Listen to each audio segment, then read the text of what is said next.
Hello there, listener. Good evening and welcome to this week's edition of our program, Impact Makers, on your darling radio station, Impact Business Radio, IBR 92.5 FM, Nigeria's first and only business radio station, an award-winning station, and the best new radio station. I'm your host, Femi Makpadero.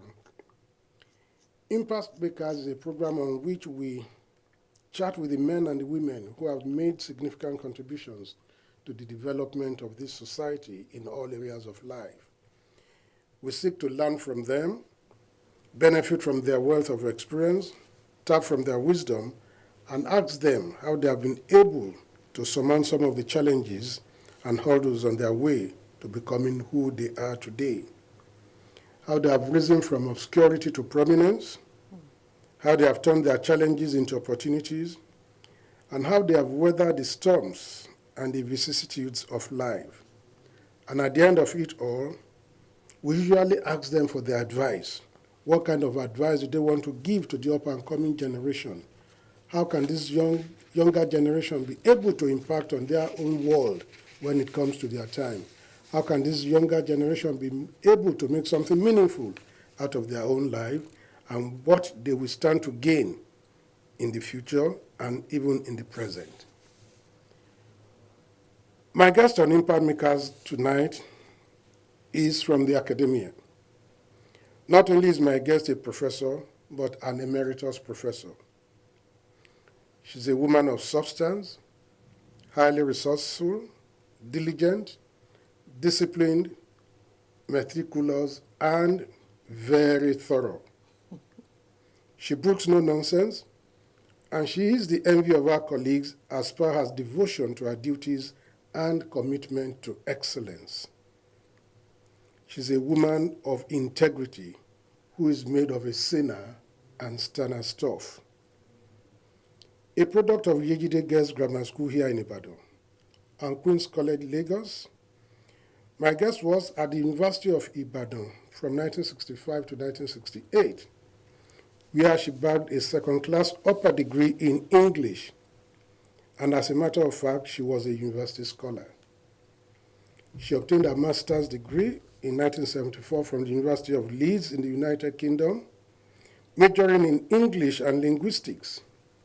And again, as a result of her brilliance, she bagged that degree with distinction. She obtained a doctorate degree from Nigeria's premier university, the University of Ibadan, in 1986.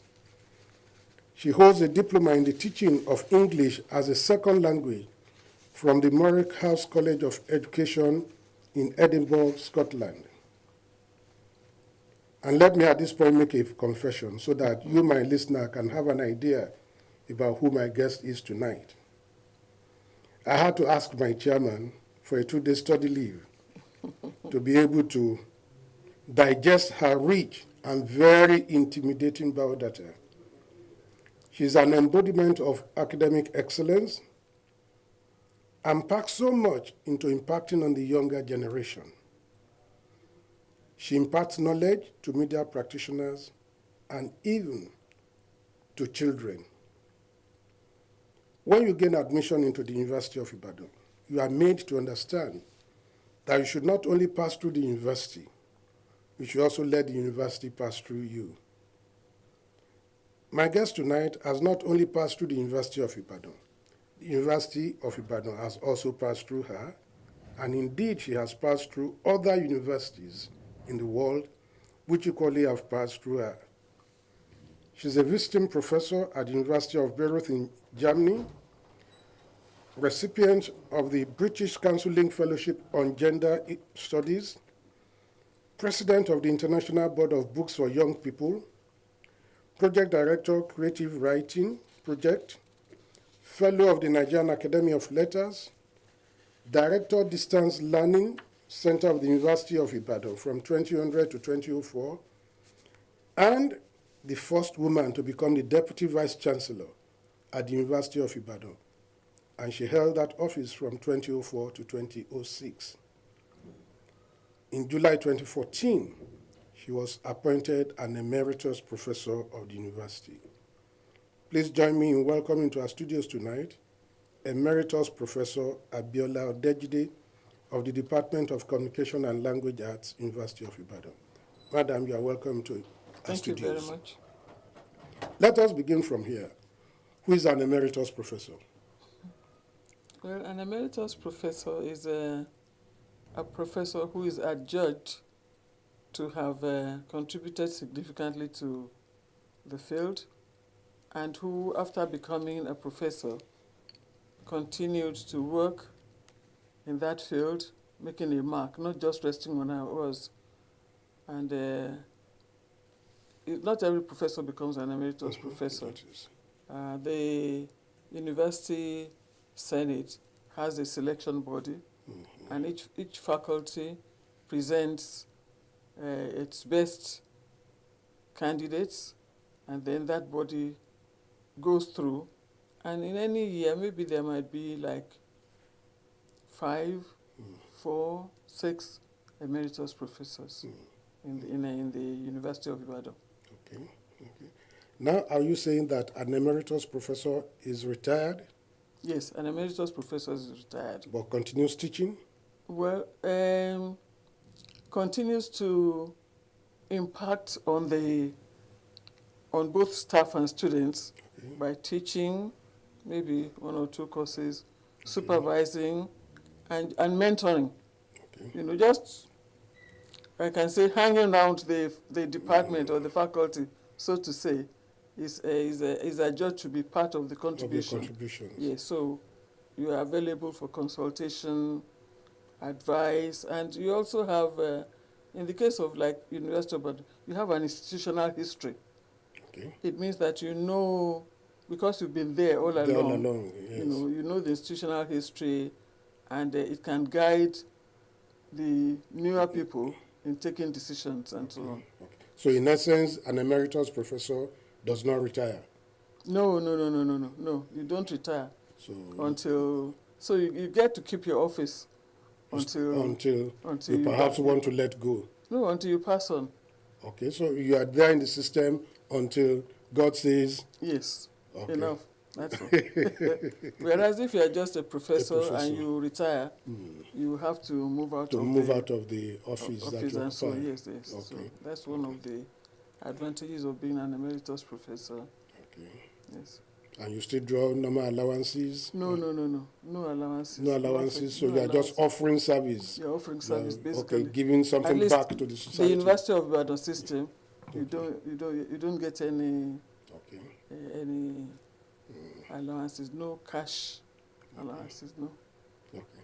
Now, having been involved in the training of media practitioners over the years in the Department of Communication and Language Arts, what will you say is responsible for the declining standards of language usage in some of these media forms? Well, you can't start from the media house. You have to go back to the schools. You have to go back to the schools. You have to go back to the secondary schools where these people passed from. And if there's something wrong in the educational system that doesn't permit people to get a good grasp of the language and to use it in a way that is appropriate to the occasion, then there is no magic that can be done when they get to that high level. And in the old days, when we had just the FRCN and the NTA, there was training. There was thorough training behind the scene, so that before people could even come on the screen, they would have had like so many months of training. Yes, so that's part of it. But now I doubt if that is happening, because when you hear the quality of language on the radio and even on the TV, you are shocked. I'm just not talking about pronunciation now. I'm also talking about even the grammar and so on. So you have to go back to the educational system and do something about the system. So in essence, it's like garbage in, garbage out? Well, precisely that. Or that, you don't start looking at the top. You start looking at what happened at the lower levels, yes, at the lower levels. And what training has gone into polishing up the products of the lower levels to make them into the kind of people that can be broadcast professionals. Yes. You were at the time the director of the Distance Learning Center at the University Yes, of I was. Ibadan. Yes, I was. Is the quality of teaching in this place comparable with that of the conventional university? Okay. Now, my answer to that will be yes. And the reason is that when I got there, it was then called the Center for External Studies. Center for External Studies. The university communities wasn't, the University of Ibadan, very, very meticulous about standards and so on, still insisted on putting on the certificates of those who passed from there, University of Ibadan, Distance, Center for External Studies and so on. And then we looked at the system and said, look, when I got there, I said, the people who are teaching are the very same people who are teaching in the conventional. Yes. The materials they are using are prepared by these same people. Okay. And then the only difference is the distance, spatial distance.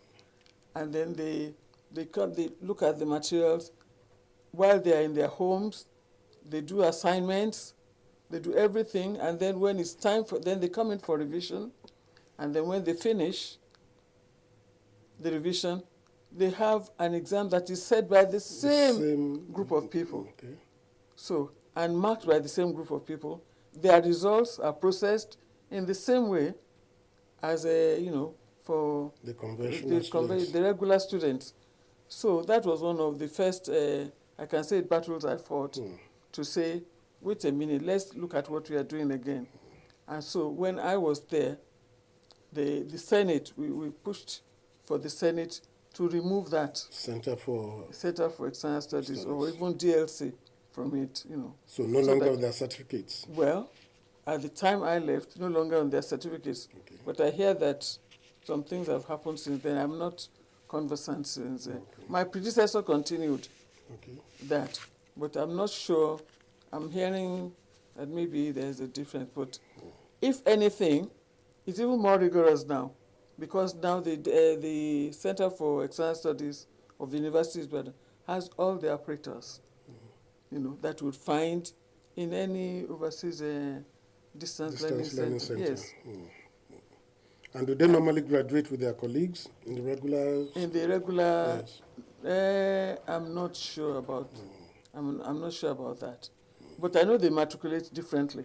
Okay. Because they come into the university at different times. Okay. So there's a special matriculation for the Distance Learning Center students.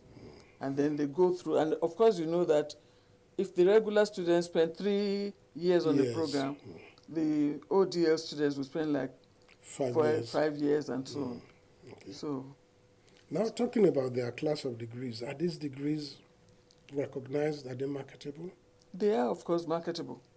They are marketable because some of them come back to us and we take them for our postgraduate courses. Okay. So it's not as though, once they can prove their mettle. So their degrees are very marketable. Okay. Yes. It has equally been said that you are DVC academic. Yes. That the University of Ibadan is unnecessarily fussy about standards, so that students find it difficult to come in, and those who are in there equally find it difficult.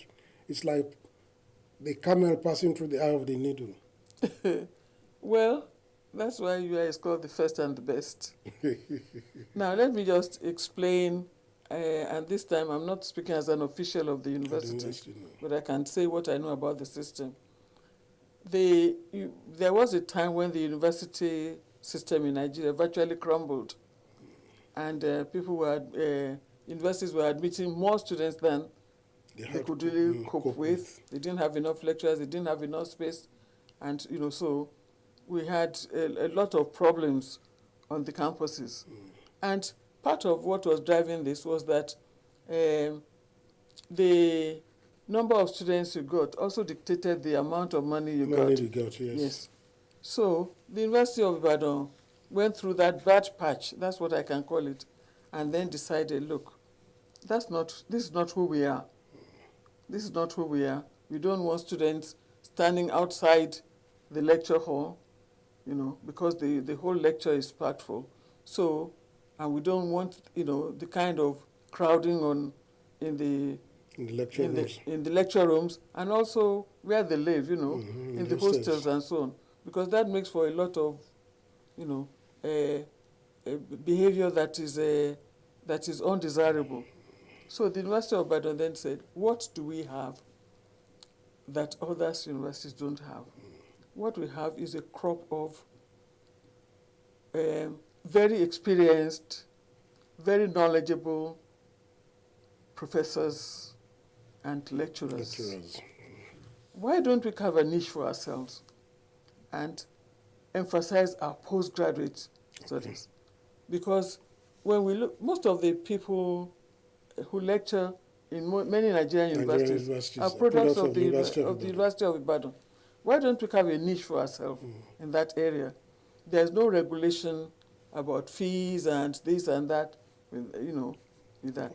And so we now began to say, okay, we will cut down on our undergraduate admissions and increase our postgraduate admission. And that way, we will be able to produce, we'll have, our finances will be better, a little bit better, and also we're able to fulfill one of our mandates, which is to produce a crop of seasoned lecturers for the newer universities that are growing up. And a lot of them were coming up, and they didn't have enough lecturers. And so University of Ibadan decided to concentrate on that. And that was why, for example, if in a year we might admit 3,500 undergraduates, would have 5,000 PG students, postgraduate students, whether it's professional or academic and so on and so on. And you know that because of the reputation of University of Ibadan, most people want to have a degree of the University of Ibadan. And so 30,000 people might apply. And we will then be able to take maybe just 3,500, because that's what we have the facilities for, and we have the staff for, and so on and so forth. So that is why the university now has a reputation for being for that standard, for the higher standards. Yes. And one of the things that has happened is that since we started that, we can see the best students in the country. And the quality of learning has improved.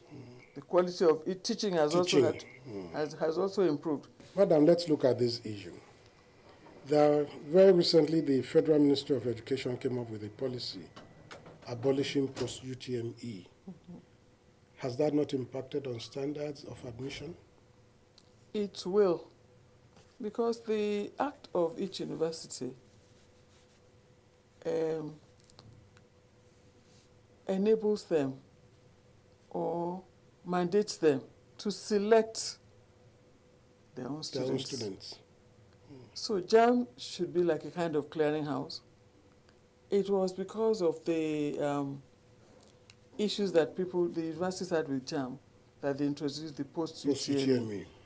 And the post-UTME system is just another level to ensure that the quality of students we are getting are the kinds of students that we want. So that's precisely why the universities started using the post-UTME. I recall that, in fact, when we first started, I was DVC at the time, we didn't even have a written exam. What we did was to select the students that we knew could qualify to be admitted, and we had interviews with them. One-on-one. They went to the faculties where they would be admitted. They brought their certificates and everything, and then they were interviewed. And you wouldn't believe what happened at that time. That I recall that in one faculty, the candidate who had a very high score, and even high scores even in JAM, Yes. and even in the WAEC and so on, was asked a question, and he couldn't answer it. And in the end, because we then said, if you bring in fake results, we have our security men here, we have policemen here. We So just whisk at you least I away. remember that said two of them ran away. At that point. At that point, they ran away. And some couldn't answer basic questions. So it was because of this lack of, what shall I say, comfort or lack of satisfaction with the system. That was why the universities introduced the post-UTME and so on. Then for the University of Ibadan, of course, then went further and made it, computer-based and so on. And we have in place the equipment for marking these computer-based exams virtually Almost as soon as you Yes. finish. And also, people don't get the same papers and so on. So those are ways of So it was impossible to cheat. It was impossible to cheat. Those are ways of, But of course, we also have to follow the JAM admission policy. Merit, admit on merit, then admit on the catchment area. And for the university, because we're a federal university, the whole country is a catchment area. And then you look at the disadvantaged, educationally disadvantaged states. Yes, precisely. So even though the post-UTME is used, we still must satisfy those requirements. So I don't know how this cancellation of the post-UTME exam is going to work out, or how it's going to play out. It may well be that the University of Ibadan may have to go back to where it started from, which is the interview and so on. But that took a lot of time and effort and so on. So I guess each university will have to decide how it's going to go about it. Admission policy now. Yes. We'll have to rework its own admissions policy in the light of this the review by the Ministry of Education. Just looking through at the recently released results of the West African School Certificate Examination, can we now say there are still some states that are educationally disadvantaged when states like Kaduna and stuff are beating Oyo states when they are beating Osun states? Can we still classify them as educationally disadvantaged? You also have to look at the numbers. How many people are taking this? How many students are they presenting? And so on. It's not that easy just to say there are still states, especially in the north, that are still educationally disadvantaged, where Lagos State is producing hundreds of thousands of candidates. They are presenting just a few hundred students, and so to an extent you have to take that into consideration. The whole point is to democratize education, to make sure that as many people as possible that want to get an education are allowed to. So it's okay. It won't. I mean, this policy of educational disadvantage, it won't be forever. Sooner or later, the university system will have, or the JAM will have to look again and see whether all states are at par. And I think that, and if a state like Kaduna is beating, you cannot say that Oyo State is lagging behind or educationally disadvantaged. disadvantaged because the resources are there. We've had a longer history of young people going to school and so on and so forth. So it's not that easy. It's something that will have to be thought through and worked out.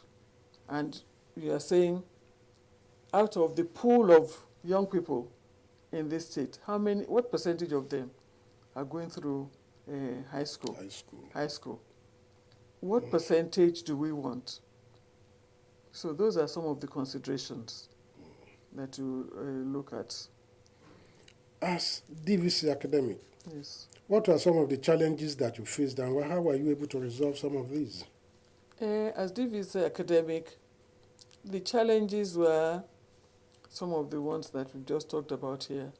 Issues of admission, quality, ensuring quality, issues of admission, issues of, it's not enough. What is you have input, but we also have a throughput. When you admit X number, let's say you admit 200 students, you shouldn't be graduating just 100. You should be ensuring that you graduate, up to 180 thereabouts. or thereabouts and so on. So that if you are not doing that and it's on a consistent basis, then you need to go back and re-examine what you're doing. Look at your curriculum, look at your teaching equipment, look at the quality of teaching, what we call the pedagogy. Then part of the schedule of the DVC is also anything that has to do with the academic work of the university. When I was there, I was chair of the library committee. I was chair of the vet farm. I was chair of the agric. So many, even the distance learning, chair of, so many. So it's anything that that will impact Knowledge. on knowledge, on education, is in the schedule of the. So the DVC academic chairs like well over 20 committees. Wow. Committee How were of you able provost to and cope? deans. Well, the Lord gave me the energy to do it. Yes. Looking back now, Yes. while you were there, what notable legacies do you think you left behind? I know that when we talk of legacies, it's usually better to let other people talk about your legacies. But at least you were at But I can say some yes. of the things, the same, ensuring quality was one, Okay. ensuring transparency, and I remember one that I love, which is the question of indigent students. Indigent students? Students who don't have the money, they are okay, they are bright and everything, but they don't have the money. They don't have the money. And I started, I think there was a scheme before, but I don't know what happened to it, which was to let people contribute to The upkeep? No, they just have a pool of money for indigent students, which was, at that time there wasn't money in the university. So I think one of the things I did was to say, look, I'm going to leverage on my goodwill with people, and I'm not going out. We first did a package and said we would go out to people who have resources and so on, but people weren't responding as we did. So I remember doing individual letters to people saying, this is the situation. Some of our students are having to go out to Bodija Market to sell some things early in the morning or to help offload things before they can come to lectures. So would you like to, give something towards a pool of money that we'll put there for students who are indigent and who are doing well, and it will be run by the Office of the Dean of Students. It's not something that I can contribute to it, but I cannot say who will benefit from it. So we just put that money there.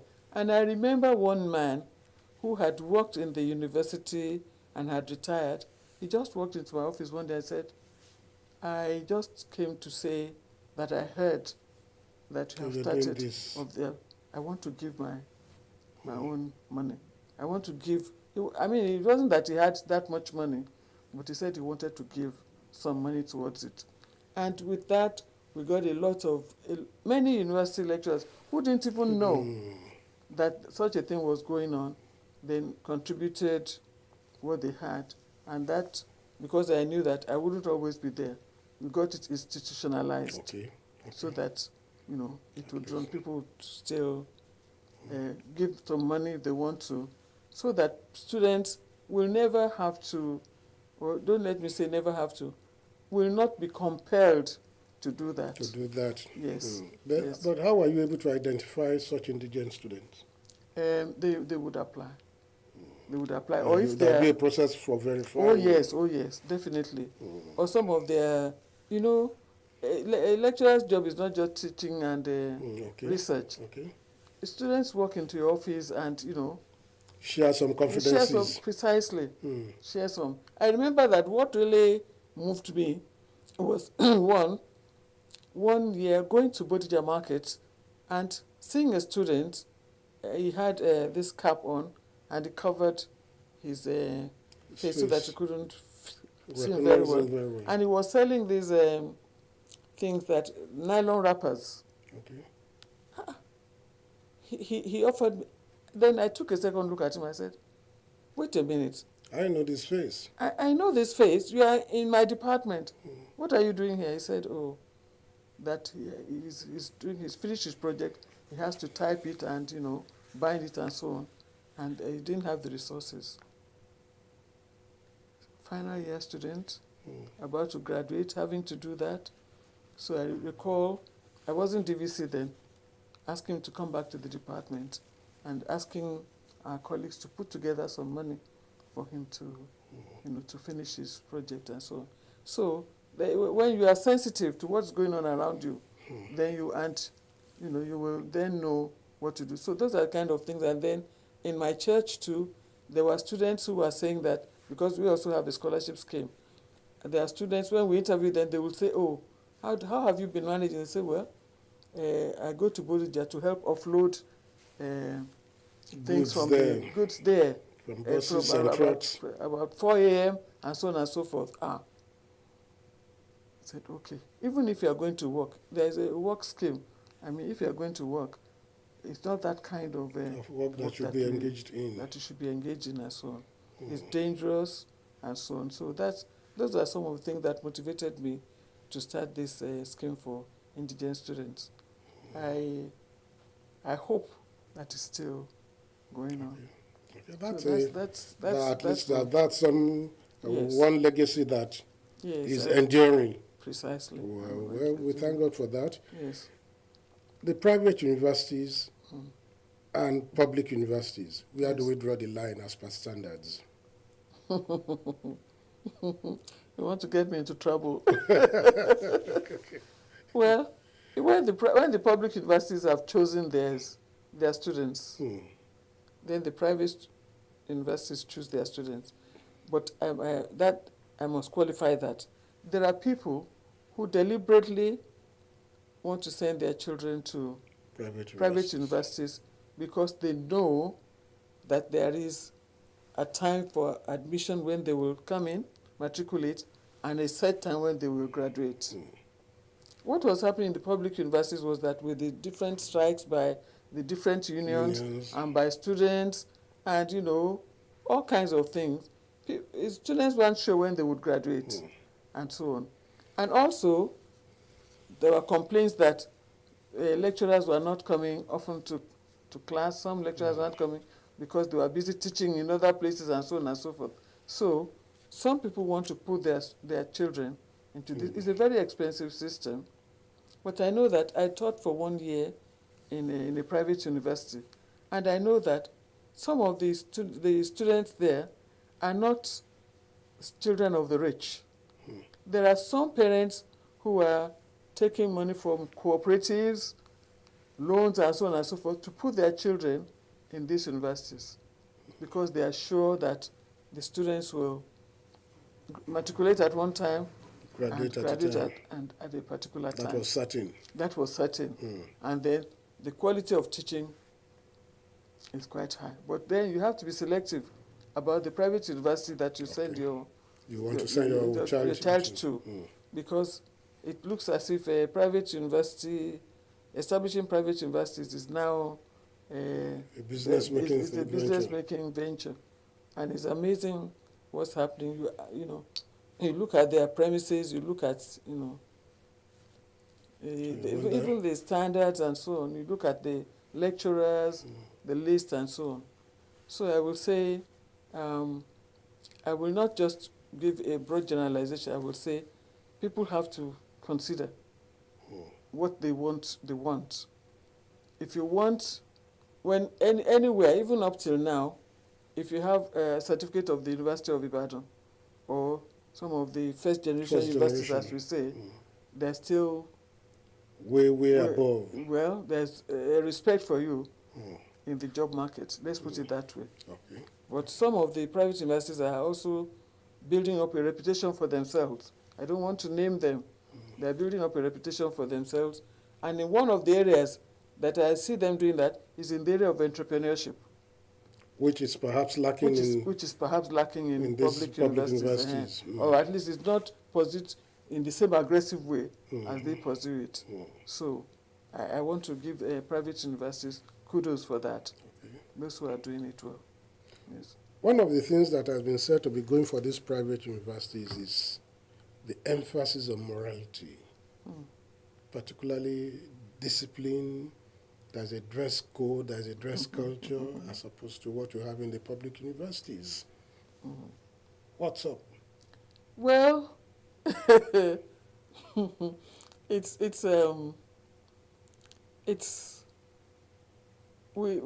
me put it this way, that a child has to come to a point where he or she decides the way he wants his life to go. Okay.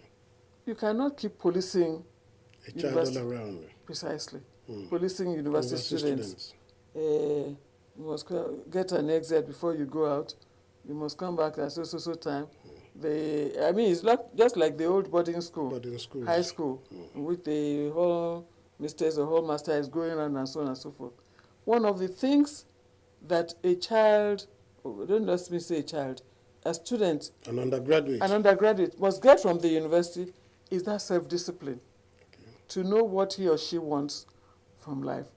To say, this is how I want to, I must excel.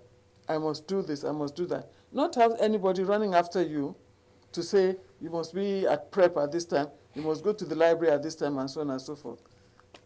So I think apart from the academic work, students also have to learn social skills. And those social skills are very important because when they get out into the world of work, there won't be anybody to guide them around, to pilot them, to spoon feed them, to guide them and say, do this, do that, and so on and so forth. So it's true that the private universities, especially the faith-based ones, insist on certain standards. Good. But I also think that the students need to learn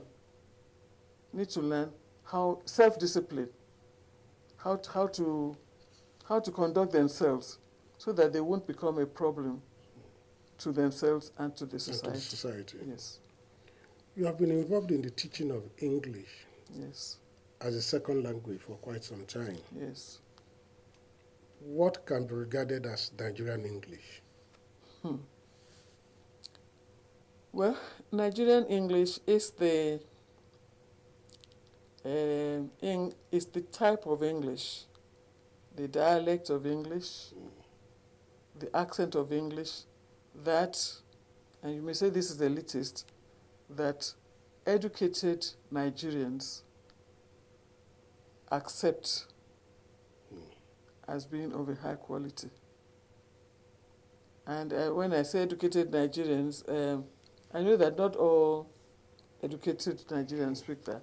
I speak what is called standard Nigerian English. I will have to go back to my teacher's definition, Professor Banjo, and like Professor Bangboshe. It's the kind of English that is acceptable among educated Nigerians. It will have a dialect of its own. It will have certain features of its own in terms of vocabulary, especially in terms of pronunciation. Yes. That would be one mark. so that when somebody comes in from, let's say, the UK or from the US, they have their own dialects of Yes. English, and they speak, but there's also um, a standard that is regarded as, you can say, standard, that is the kind of level that is expected of those who have been I've been through. through it. Yes, so that is what I would call The Nigerian Nigerian English. English. Yes, there are features of in the vocabulary, but I don't think that we should pass off every deviant form of English as Nigerian English. We Well, shouldn't. you find some of these in our newspapers. Yes, we do, for the same reason that we talked about before, that there isn't enough quality control. I mean, even things that, grammar that shouldn't pass. I mean, Concord, making sure boys are, or you're talking about the past and you're still using present tense. Uh-huh. That is not Nigerian English. That is just a wishy-washy, floppy Deviant English. behavior. Yes, so we can't let that pass Okay. as Nigerian English. You have equally been involved in children's literature. Yes. How far have we gone about this? Well, at the time I started, and it was just by accident that I started teaching and writing children's literature. The head of department, the late Professor Uno, we were devising a new curriculum for Department of Language Arts, and then he said, why don't we put in this writing children's literature? And we did. And then he said, well, having put it in, So you're going to teach it. You're going to teach it. I said, fine, and I took on the challenge. Yeah. Because as a young girl in school, I loved reading. Okay. I loved reading. I loved, any kind of book. I just loved it. So I thought, this should be okay. So that's how I came into, in fact, my PhD thesis was on children's literature. And then I started doing research in it and also writing children's books. And at a time, the bigger publishers were publishing children's books. They were publishing the children's books and the books sold and so on. But now the books don't sell well because the concentration is on textbooks. And the argument is that, publishing houses are not in the business for charity. If they are sure enough that there will be a wide enough market, then they would publish these books. But some of them have been arguing that they should also look at it. The money they make from the textbooks, they should plow some back into children's books. But they say parents are not buying. Well, let's push a reading culture. Because if you don't push a reading culture, nobody will buy the books. And so right now, I would say most of the books that I see on bookshelves in bookstores as children's books are self-published with all the problems that has. Problems of grammar, yes. Even the illustrations are not very good, and so on. So we need to make sure that the quality is high. We had a time when we had the Pace Setter series, Yes. Nigeria by Macmillan, and it was selling well. School children were passing the books among themselves, libraries were buying them, and so on. All of that is not happening again. It seems as if if people just manage to buy the textbook, they don't see a need to buy recreational reading materials. That's exactly where I want to go into now. The reading culture seems to be fading away, gone with the wind. Yes, well. What has happened and what can we do about it? Well, these are some of the things that we've been talking about, that the Nigerians don't read again. The socio-economic problems, people have to now choose their priority. Do you want books or do you want food on the table? Do you want books or do you want to pay the school fees? Just manage to pay the school fees and manage to buy the textbooks. In some public schools, they can't even buy the textbooks, and so on. There are even no So, libraries in schools There again. are no libraries, and even the public libraries, I don't know what's happened to them. They fizzled out. Whereas when I was in school, there were school libraries, there were class libraries, Yes. and there were public libraries, so you could go there and use those. So some things happened to us. And now with the technology where people can take their handset and Just Google they anything. Google anything and then browse and so on and so forth, they think that they don't need books. They can also have e-books. Yes. They can have e-books and they can read those ones. Mm. So we'll run into trouble if we don't have, if we run out of a generation that still reads. That still read. Yes, that still reads. And that prioritizes reading and cherishes reading and think that there's something good about it. Yes. You are from the Department of Communication and Language Arts of the Yes. University of Ibadan. That department started as the Reading Center. Yes. How did the metamorphosis come about?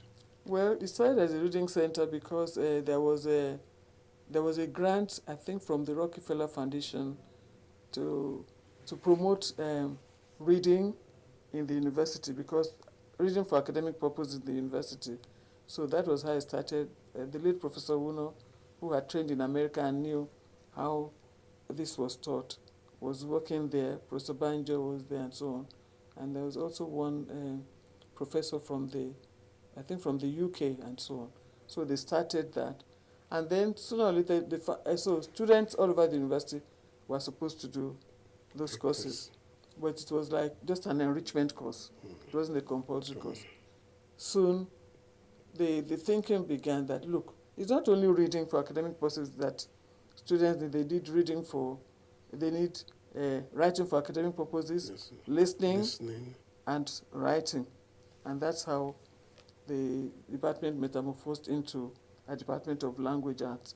Language Arts, as a nomenclature, is actually American, and it refers to those skills of reading. Listening, writing, speaking, and so on. So that's how it became the Department of Language Arts. Then soon, when there was this emphasis on postgraduate, some that I talked about, the university was saying that encouraging departments to start professional courses yes. in their fields of specialty. And our department decided then to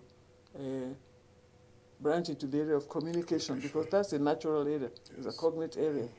And then we began to have people who had been in the media for years but only maybe had a diploma, but they were, were excellent people and so on. But they still wanted to have a degree and so on. So they were now admitted into the MCA program, Master of Communication Arts program. So we now began to have two parallel, we had the MA, academic, and we had the MCA, professional. And having begun to offer MCA, there was now a need for us to reflect that in the name and also expand our curriculum, so that even for undergraduates they can move into the area of communication. So that's how the department expanded, so much so that right now I think we are the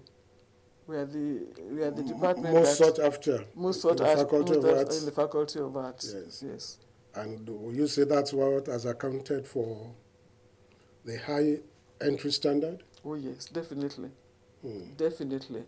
Because now it means that a lot of people are competing to come into the department, and there's a limit to what we can take. Because if the whole university can take maybe 3,500, and then there's a quota for every faculty, and then every faculty has for department. That's what's actually happening. That's what's happening. But, the good thing is that if you get a degree from any cognate area, from any university, and it's a good degree, then you can come in and do your master's in the department. Let us break it down. A good degree. A good degree, a 2-1 is good. A first class is good.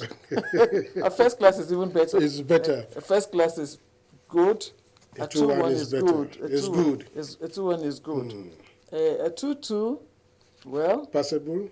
passable. Let's put it that way. But you know that the university now has an entry exam for all those who want to do postgraduate courses, whether in whichever academic or professional. Yes, so they will do that exam and then they'll pass you off to your department. And then your department will then select from the ones who have passed. So that's that's how to explain the the rigor The rigors in of selection and also the rigor in the teaching and learning process and so on. We want people to be able, when they graduate and they hold a certificate of the University of Ibadan, and it says communication and languages, to be well equipped to do what, and also to learn. They may not know everything about the media and so on and so forth, but they are well-groomed, ready to learn. That's the thinking. My guest on Impact Makers tonight has been Emeritus Professor Ms. Abiola Odejide. Let me let this out of the bag now. Professor Odejide was my supervisor at my undergraduate level. She actually supervised my BA project, and I still recall that she was, as I said in my introduction, a very meticulous and thorough person. Madam, I want to thank you so much for coming on to Impact Makers tonight on Impact Business Radio. But before I let you go, how have you been coping? You still look 55, thereabouts. How have you been able to ward off the toasters? Are you about to let out? No, I'm not letting anything out. How have you been able to send away the toasters? The toasters?